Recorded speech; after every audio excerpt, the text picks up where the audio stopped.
हरे कृष्ण। क्या आप जानते हैं हमारी वैदिक संस्कृति में संपूर्ण वर्ष के दौरान इतने सारे सुंदर व्रत, त्योहार और पर्व क्यों आते हैं?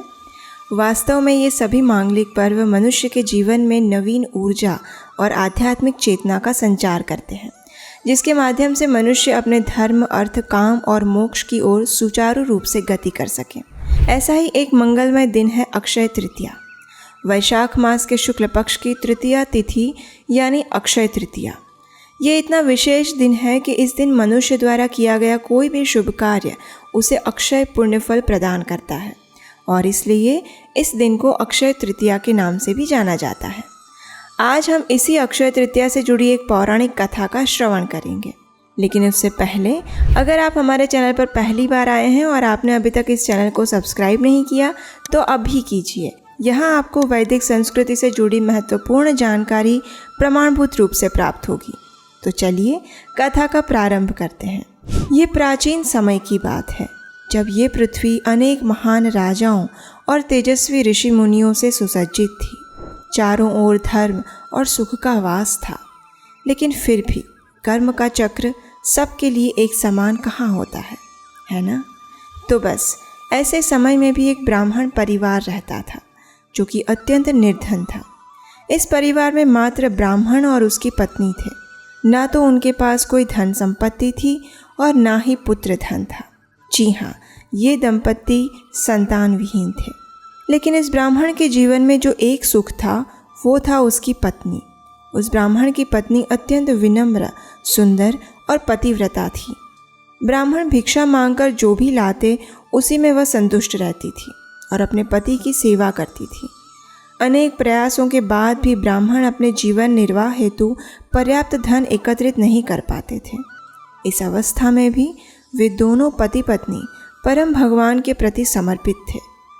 आखिर एक दिन ब्राह्मण की पत्नी ने कहा, हे स्वामी, आप इतना प्रयास करते हैं लेकिन फिर भी हम अपने जीवन यापन हेतु पर्याप्त धन एकत्रित नहीं कर पा रहे। हमारे भाग्य में संतान सुख भी नहीं है। निश्चित ही हमसे कोई अपराध हुआ है या फिर पूर्व जन्म का कोई फल, जिसका फल हम इस जन्म में भुगत रहे हैं स्वामी।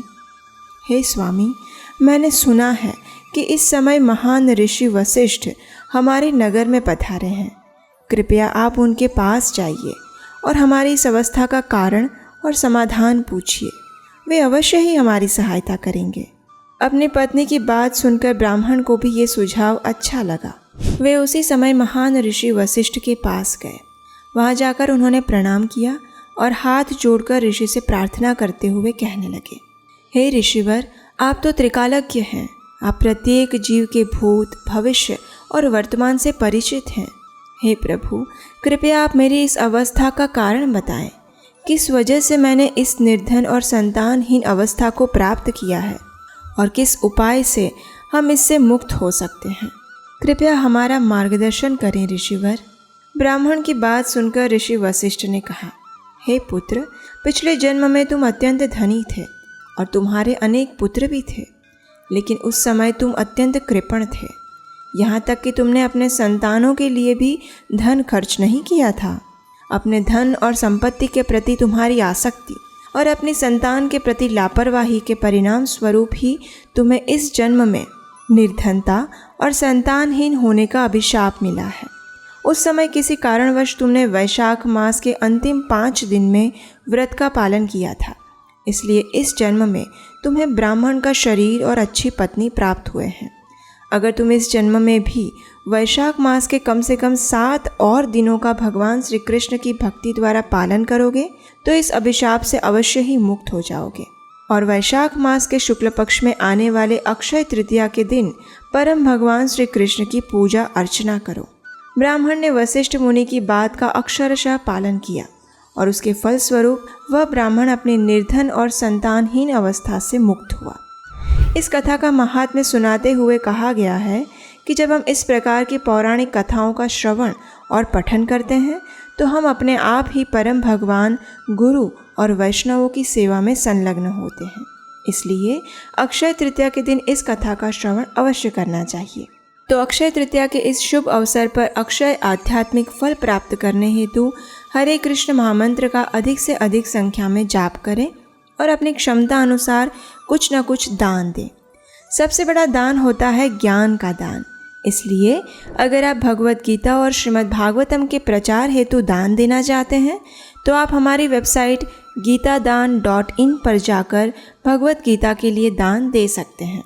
इस दिन और क्या क्या कार्य करने चाहिए, अगर आप ये जानना चाहते हैं तो इस विषय पर बना हुआ हमारा वीडियो अवश्य देखें। इसका लिंक नीचे डिस्क्रिप्शन बॉक्स में दिया गया है। अगर आप इस चैनल पर पहली बार आए हैं और अगर अभी तक आपने इसे सब्सक्राइब नहीं किया तो अभी कीजिए, ताकि ऐसे ही मधुर कथाएं आपको निरंतर मिलती रहें। तो चलिए इस अक्षय तृतीया पर अपने जीवन को ऐसी आध्यात्मिक ऊर्जा से भरने का प्रयास करते हैं जो कि सदैव अक्षय बनी रहें और परम भगवान श्री कृष्ण के चरण कमलों में हमारी प्रेमा भक्ति में वृद्धि करती रहें। हरे कृष्णा।